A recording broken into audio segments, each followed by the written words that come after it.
You ever wondered if you or a family member need to see a therapist, if your child needs some professional help? You ever thought that you yourself might need to see a mental health professional? You ever wondered, how do I know if someone needs help or if I need that help? Welcome to Men's Mental Health. I'm Dr. D, and today I'm going to go over 7 primary reasons to figure out if you or someone you know or love needs that professional help. So the first one is called dysregulation. And there are 4 primary components to dysregulation. The first one is behavioral. Behavioral could be being very impulsive, acting out things, doing things without thinking it through, looking at the consequences. There could be some suicidal ideation, self-harm, homicidal ideation, drugs, substances, alcohol, problems in that area. So there could be some dysregulation and behavioral kinds of things. There also could be interpersonal.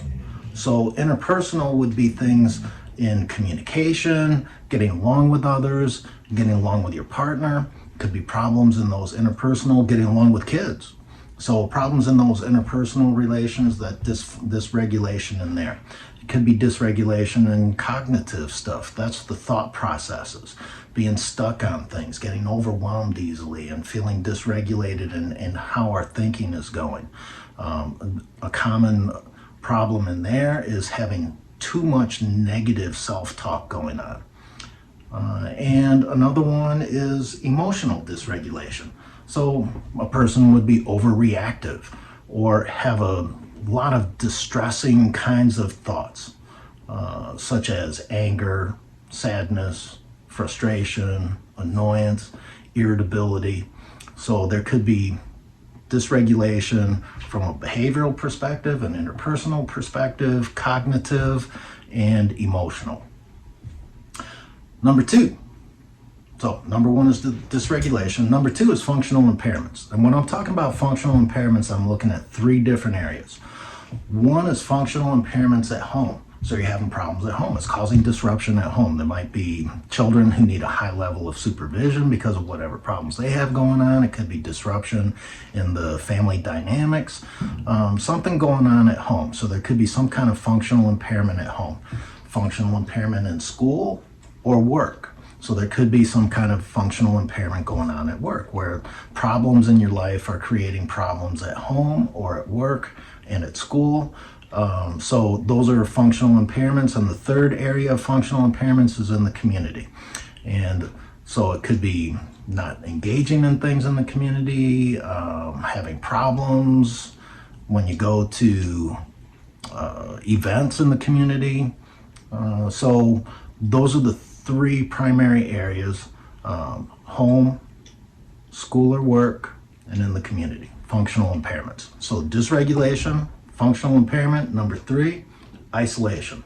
So isolation would be the combination of withdrawing from things, hiding out in your room, not engaging in things, avoiding people, avoiding things, avoiding making decisions, avoiding making phone calls, avoiding taking care of problems. So that avoidance, withdrawal would be signs that the person might need help from an isolation perspective. Number 4, physical symptoms. Big key on physical symptoms. They must be ruled out by a medical doctor as having any biological kind of problem associated with them. So physical problems can be a reason that a person needs mental health services, but you must rule out any kind of problems that are related by a medical doctor. So you want them to be ruled out by a medical doctor first.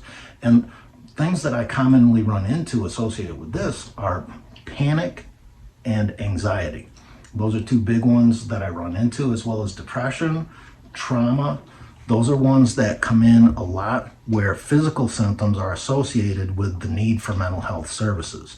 There could be chronic pain, there could be headaches, there could be this feeling that I'm having a heart attack. And a lot of people go to the emergency room with a panic attack because it physically feels like a heart attack. that anxiety. Depression has physical symptoms that go along with it. Trauma has physical symptoms that go along with it. So many disorders have physical symptoms related to them. Always get them ruled out by a medical doctor first. Number 5, changes in sleep and or eating patterns. So sometimes with eating, people will overeat or have a loss of appetite. More commonly, it's the loss of appetite, but sometimes it's overeating. But kind of like with depression, one of the big symptoms in there is a loss of appetite. Another thing on sleep fits right in, same concept. A lot of times sleep gets interrupted by mental disorders. And sleep comes in a couple different varieties. One, it could be trouble falling asleep. So you're laying down in bed and you just have all these thoughts running through your mind. Next thing you know, it's 3 a.m, you're still awake, tossing and turning. Another one is where you have what's called nocturnal awakenings. That would be where you've fallen asleep, but you're waking up during the night. You wake up and have trouble going back to sleep. Okay? I don't mean you wake up and go right back to sleep. I mean you wake up and you're up for like 20, 30 minutes and you can't get back to sleep. That's trouble sleeping. So those nocturnal awakenings. And then the third type of trouble sleeping is where you wake up early in the morning and you can't go back to sleep. So let's say your normal routine is to get up at 6:30 and your body is waking up at 4 o'clock. You still have 2.5 hours of sleep, but you can't go back to sleep. That would be the early morning awakening. So sleep comes in 3 different varieties: trouble falling asleep, the nocturnal awakenings with trouble going back to sleep, and early awakenings. And I've worked with people who have all 3 or any combination of them. Number 6, this is where we have problems with coping. And that could be coping. The big ones that I run into are life changes. It could be coping with grief or loss. Life changes, life happens. And sometimes we have difficulty in adjusting to those changes. Stress, depression, trauma, those are the big ones. Those are the real big ones that I run into. So coping, problems with coping with different things in our lives. Last, number 7, and I touched on this under the dysregulation, the behavioral part of dysregulation: suicide, homicide, self-harm. Those are huge. If you have any of that stuff going on, you want to seek professional help right away. That's something that you don't want to play around with. You know, as a mental health professional, we always want to err on the side of safety. If I'm going to make a mistake, it's going to be on the side of safety. So if you have thoughts of suicide, homicide, or hurting yourself, or if a loved one is talking about that, don't just flush it. Don't just immediately think, oh, they're looking for attention. Take it serious. Talk with them about it. Ask a professional.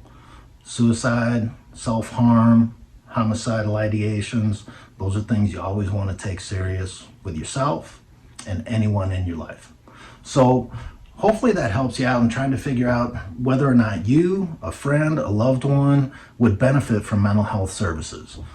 The big 7 are dysregulation, functional impairments, the isolation, physical symptoms, sleep, eating pattern changes, problems with coping, and self-harm, suicide, homicide. All right, well, thank you for joining me. If this was helpful, please hit the like, subscribe. In the comment section, if you have ideas of things for me to do in the future videos, please let me know. I am always on the lookout for ideas, and I appreciate all of that. Thank you.